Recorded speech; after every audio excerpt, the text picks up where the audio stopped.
Particular war over there, Israel's bombardment of the Gaza Strip has entered its sixth consecutive day, with Israeli air raids hitting a refugee camp where at least 10 Palestinians, including 8 children, have been killed. Hamas, the group that controls the besieged enclave, responded to the latest attack by firing a barrage of rockets towards the southern Israel towns. Reporter Lilian Maina with more on this developing story.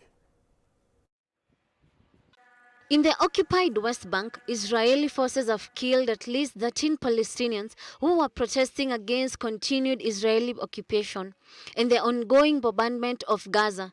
Confrontations between Israeli police and Palestinian demonstrators continued into the night in occupied East Jerusalem. In Israel, at least 8 people have been killed, according to the Israeli army, with further hundreds of rockets being fired from Gaza towards various locations in Israel, and they have added reinforcements near the enclave's eastern land.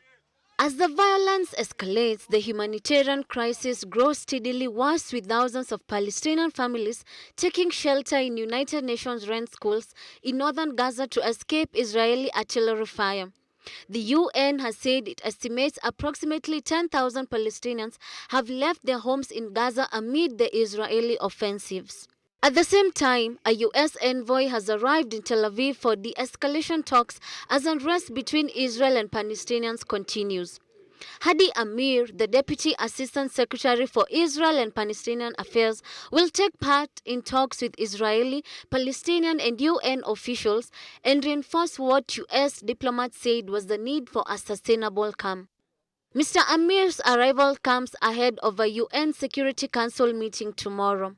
Saturday is the day when Palestinians commemorate what they call Al-Nakba, or the catastrophe. It marks the displacement of hundreds of thousands of Palestinians who were forced or driven from their homes in the Arab-Israeli War, which began the day after Israel's declaration of independence in the year 1948.